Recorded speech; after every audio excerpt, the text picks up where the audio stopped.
தற்போதைய அண்மை செய்தியை பார்த்துக் கொண்டிருக்கிறோம். கச்சத்தீவு பிரச்சினைக்கு நிரந்தர தீர்வு காண வேண்டும் என தவேக தலைவர் விஜய் பிரதமர் நரேந்திர மோடியை வலியுறுத்தி இருக்கிறார். இது தொடர்பான அண்மை செய்தியை பார்த்துக் கொண்டிருக்கிறோம். கூடுதல் விவரங்களோடு இணைகிறார் சிறப்பு செய்தியாளர் செந்தில் ராஜா. செந்தில், விவரங்கள்.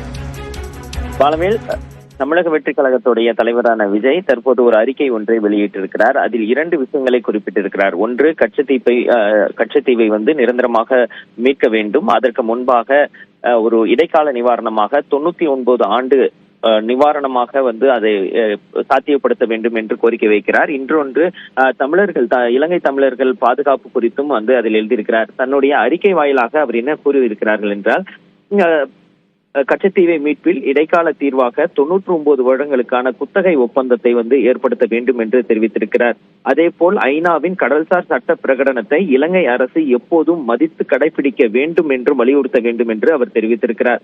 மீனவர்கள் நலன் மற்றும் கச்சத்தீவு சார்ந்த தமிழக வெற்றிக் கழக பொதுக்குழுவில் தீர்மானம் தந்த அழுத்தம் தமிழ்நாடு அரசை தமிழக வெற்றிக் கழகத்தின் நிலைப்பாட்டான கச்சத்தீவு மீட்பு மற்றும் மீனவர் பாதுகாப்பு நிலைப்பாட்டோடு நோக்கி நகர வைத்திருக்கிறது என்றும் அவர் தெரிவித்திருக்கிறார். 1974 கச்சத்தீவு கைவிட்டு போக காரணம் ஆட்சி அதிகார பசி கொண்ட அன்றைய ஆளும் கட்சியான திமுக தான். 1999 ஆண்டு முதல் 2014 ஆண்டு வரை ஒன்றிய அரசுகள் இயங்கியதே திமுகவின் தயவில்தான். அத்தகைய நிலையில் அப்போதெல்லாம் கச்சத்தீவு விவகாரத்தை கண்டுகொள்ளாமல் விட்டுவிட்டு இப்போது மட்டும் தனி தீர்மானம் என்ற கண்துடைப்பு நாடகம் ஏன் என்றும் அவர் கேள்வி எழுப்பியிருக்கிறார். இந்த கேள்வியே தமிழக மக்களிடமும் எழுந்துள்ளது என்றும் அவர் குறிப்பிட்டிருக்கிறார். அன்று முதல் இன்று வரை ஒன்றிய அரசுக்கு வாஞ்சையோடு வழி கொடுத்து மறைமுக அன்பை வெளிப்படுத்தும் கடிதம் எழுதும் கபட நாடகம் மட்டுமே இந்த வெற்றி விளம்பர மாடல் திமுக அரசின் மாயாஜால வித்தையாக இருந்து கொண்டிருக்கிறது என்றும் விஜய் சாடியிருக்கிறார்.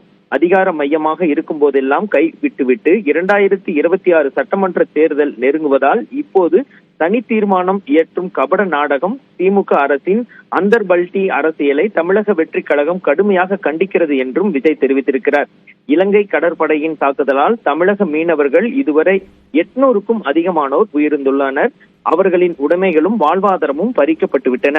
குஜராத் போன்ற மற்ற மாநிலங்களின் மீனவர்களுக்காக மட்டும் பாதுகாப்பாக இருக்கும் ஒன்றிய அரசு எங்கள் தமிழக மீனவர்களை மட்டும் விடுவது ஏன் என்றும் மத்திய அரசை பார்த்து கேள்வி எழுப்பியிருக்கிறார். பாலவேல், விவரங்களுக்கு நன்றி செந்தில் ராஜா.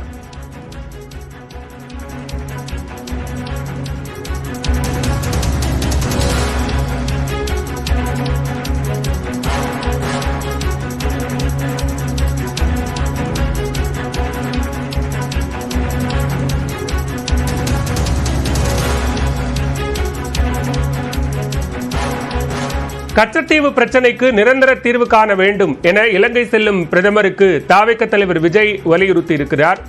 கச்சத்தீவு விவகாரத்தில் இடைக்கால தீர்வாக இலங்கையிடம் 99 ஆண்டு குத்தகை ஒப்பந்தம் போடப்பட வேண்டும் என்றும் கச்சத்தீவு கைவிட்டு போக காரணம் திமுக தான் என்றும் தவேக தலைவர் விஜய் குற்றம் சாட்டி இருக்கிறார். அண்மை செய்தியாக பார்த்துக் கொண்டிருக்கிறோம்.